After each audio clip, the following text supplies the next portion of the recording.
Jadi, apa sih sebenarnya depresi itu?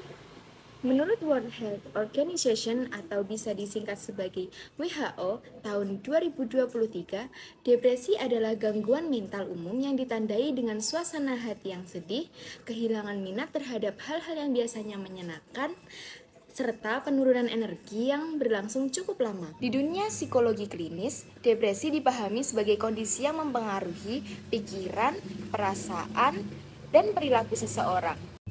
Nah, sekarang mari kita lihat data terkini soal depresi, baik secara global maupun di Indonesia.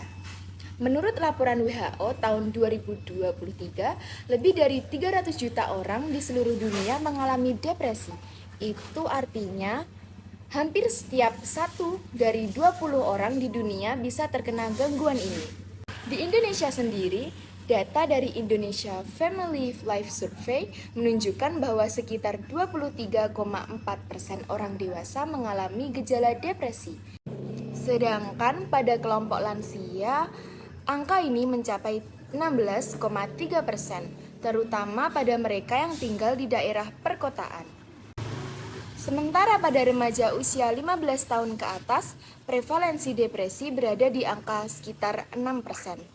Angka ini menunjukkan bahwa depresi bisa dialami siapa saja, tidak memandang usia, gender, atau latar belakang sosial. Tahu nggak sih, depresi biasanya disebabkan oleh 3 kombinasi, yaitu yang pertama, pola pikir yang negatif, yang kedua yaitu kepribadian yang mudah terpengaruh emosi negatif, dan yang terakhir, yang ketiga, yaitu tekanan hidup yang berat. Nah, ketiga hal itu saling berhubungan. Ketika kita memiliki pola pikir yang negatif, kita cenderung pesimis dan mudah menyalahkan diri sendiri. Hal tersebut akan menyebabkan emosi-emosi negatif datang ke tubuh kita dan kita menilai semua hal dengan sudut pandang yang buruk, sehingga lambat laun kita akan mudah merasa tertekan dan dari waktu ke waktu itu akan menyebabkan depresi kepada diri kita. Tanda-tanda depresi pada anak muda bisa kelihatan dari keseharian mereka. Yang pertama, menganggap diri jelek atau nggak pantas. Mereka ngerasa gagal, nggak guna, dan suka nyalahin diri sendiri. Kedua, susah fokus, jadi gampang lupa, nggak bisa konsen waktu belajar, dan pikiran suka ngawang. Ketiga, kehilangan minat buat hal yang biasanya disukai, kayak main, nongkrong, atau ngelakuin hobi udah gak bikin seneng lagi.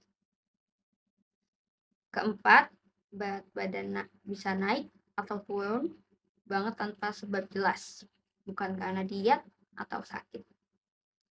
Kelima, susah tidur atau malah kebanyakan tidur. Kadang semalaman gak bisa tidur, kadang tidur lama tapi tetap capek. Selain itu, ada juga sedih terusan, gampang nangis, atau cemas sama hal kecil. Sebagian anak muda juga menjauh dari teman, gak mau ngomong, dan bisa jadi lebih sensi atau gampang marah. Oke, yang selanjutnya adalah pencegahan. Jadi yang pertama adalah menjaga kontak rutin dengan keluarga ataupun orang-orang terdekat. Dan kita menjaga kontak rutin dengan keluarga ataupun orang-orang terdekat, kita tidak merasa kesepian, dan itu membuat kita lebih kuat jika kita menghadapi tekanan dari luar, teman-teman ya. Seperti itu. Yang kedua ada meluangkan waktu untuk melakukan kegiatan santai. Kegiatan santai ini seperti hobi atau ya kegiatan yang membuat teman-teman senang, dan itu bisa sejenak teman-teman bisa mengalihkan fokus dari hal yang membuat teman-teman tertekan ke hal yang membuat teman-teman senang kayak gitu. Dan yang selanjutnya nggak kalah penting adalah olahraga. Jadi olahraga ini banyak banget manfaatnya ya. Selain untuk kesehatan fisik, kesehatan mental pun dengan olahraga ini kita bisa menjaga gitu kesehatan mental kita. Jadi itu teman-teman. Sebenarnya gampang caranya, cuman tinggal teman-teman ingin mempraktekannya atau tidak. Oke? Dadah. Dus.